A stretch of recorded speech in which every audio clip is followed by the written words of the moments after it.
How you doing? How you been? What's going on? What's good? How you getting it in? Body getting the fuzzy. What's going on, people?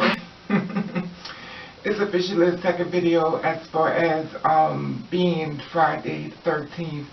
And I want to share something with you because I don't know if you heard about this one before, but I'm going to bring it to your attention as far as hearing about it now. Now, she has been brought to my attention a few other times, and I happened to discover her, on the, Google Play when I'm looking through a lot of things when it comes to transgender women.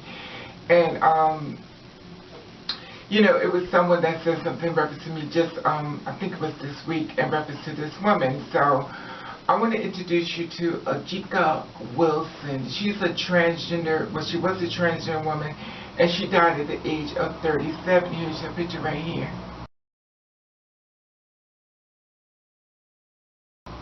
Okay, very beautiful.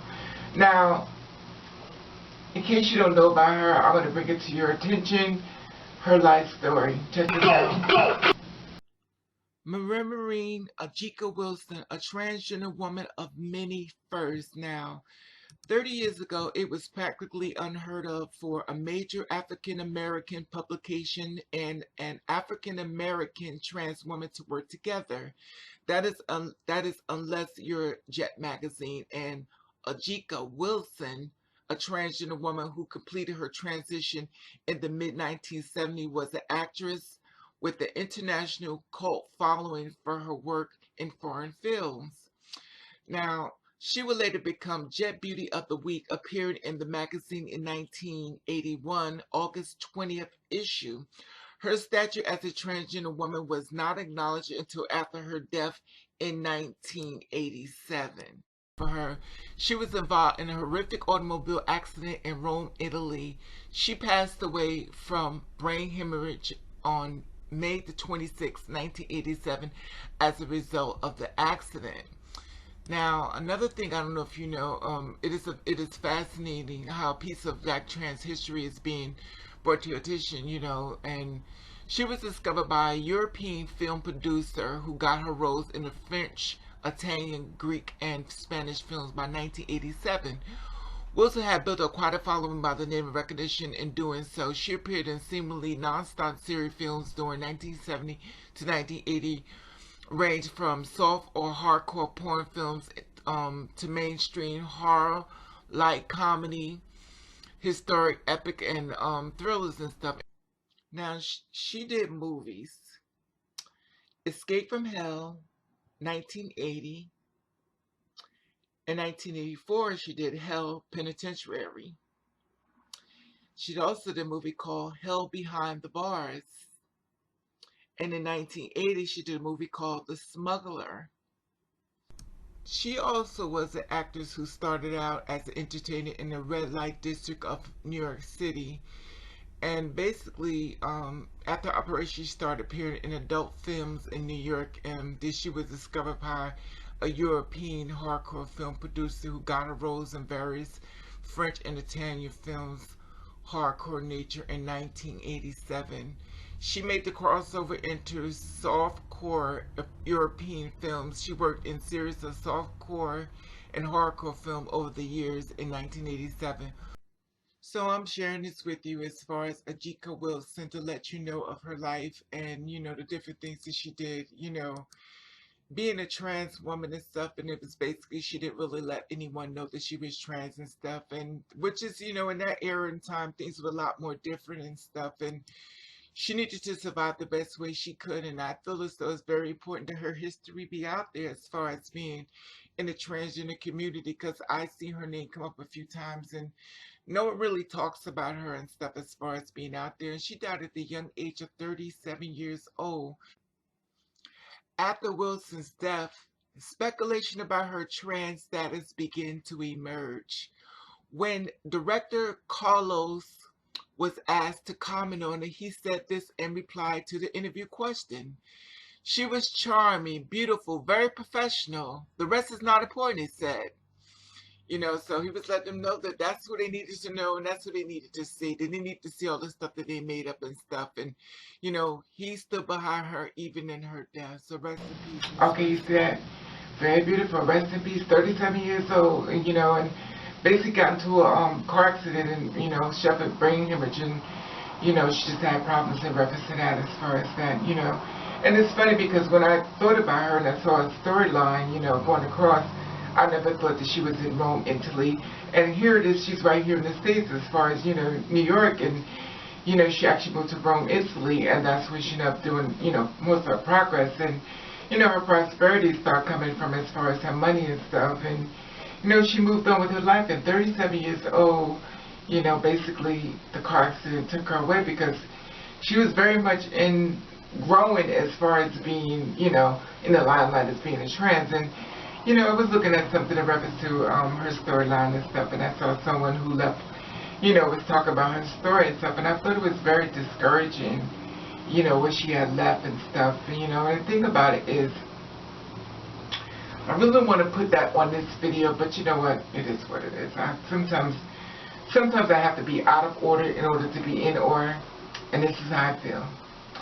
If you are a transgender woman and you are young and you don't really get the struggle of a transgender woman, you know, like me myself, I haven't been trans for almost like 10 years now, and being gay forever, but being trans another story. And the thing about it is that if you don't walk in their shoes, you would never know their story. Now, I know a gay person's story. I know as far as being with a woman's story. I know as far as being in a trans story. Please, when y'all do these stories on these people, just respect them as the people that they are or was. Don't start saying, well, she should have did this, she should have that, as far as a trans woman. And me as being in this 15 years and have seen so many deaths that I have reported myself, I wouldn't go against another trans woman like that, you know. And I thought it was very important that we get these type of messages out as far as, you know, positive thing is if you want to give an interview or talk about a trans woman, but she should have let people know she was trans, stuff like that. No, she didn't have to do that. And there are a lot of, in case you don't know, there are a lot of transgender women actually on my page now.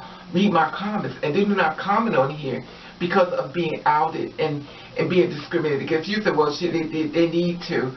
Let me tell you why they don't need to. Let me tell you why. Because everybody wants to blame society. Oh, society do this. Oh, society do that. Oh, society. And society don't have a lot of play when it comes to outing us. A lot of play as far as being outed as a trans person, even a gay person, is always, not always, but mostly somebody in the LGBT family, LGBTQ, whatever the case may be, family that's outing someone else for some type of reason I do not know. But if you don't understand the one's journey because you didn't go on and you're young and you feel as though she would have helped people if she would have came out, no, she wouldn't have. She needed to do what she needed to do, and we're talking about another timeline. We're not talking about, oh, trans empowerment and, you know, you can do it. Because I'm going to tell you something. It was a time where being gay, you get murdered. There's a time where being trans, I would say was, but we're still being murdered. So, you know, when you do these little blogs and stuff about the transgenders and stuff, and you are a transgender woman, kind of, it's just my opinion, listen, it's your thing. But kind of, as a trans woman, have some respect for your sister.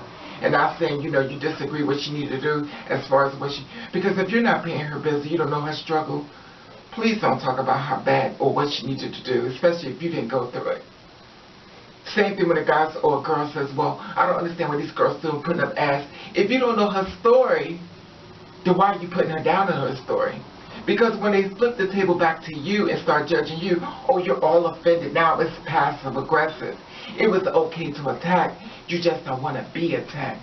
You know what I'm saying? So this is the thing about me, you know, and then the reason why I'm doing this is because I got offended and I was upset when I read in reference to a trans woman, you know, what she had stated in reference to, you know, she probably read this and, you know what, listen, I don't even care. Because there are a lot of trans women that come on and say things to me. I have not once gave out their names. And I could cut, but see, my situation is totally different than what the person was reporting the rest of this beautiful woman. You know, the thing about it was that she went through her own struggles, and you may not understand it, but a lot of girls don't want to tell because of being outed even by their own transgender women. You know, and it's just my opinion and stuff. It's just my opinion. If you don't want to do it that way, don't do it. But just my personal opinion. If you want to do a storyline in reference to a trans woman or her story, her history, just have some respect for them and say, you know what, go ahead, girl, do what you need to do and stuff like that. And just respect them. You're going to have enough people hating her once you post it, saying all kinds of things. So just my opinion and stuff. You know, try to put some more support on transgender rights. You know, I understand you want to be out there as far as getting your blogs out and stuff, and you want people to like you and all this wonderful stuff, but respect them. Respect them transgender women. Respect those transgender men. Respect the gay man. And I love, which one I love is the flamboyant. I mean, a lot of people say don't like them. I love a flamboyant guy who lives as a guy but dresses up like a girl, don't do nothing as far as surgeries, but wear makeup, everything like a woman, and don't care. I love that person because you know why? They're standing their truth. And no matter what they do, you don't want to not make them be something they don't want to be. They're going to be themselves, and I love them for that. You know, anyway, people always judge when they don't understand someone's story, but with me, I respect everyone's story and stuff like that. But I feel as though as a trans woman, to a gender trans woman, respecting of a trans woman's story, when you're telling her story, don't be shooting her all down and stuff like that. She needs to do what she had to do. You can respect that for that. Anyway, that being said, sorry it took so long. Anyway, I just wanted to share this story with you as far as Ajita Wilson. I hope I'm pronouncing her name right. If I'm not, please forgive me once again. And I want to let you know that I love you. And I want to thank you for watching. Catch the rain.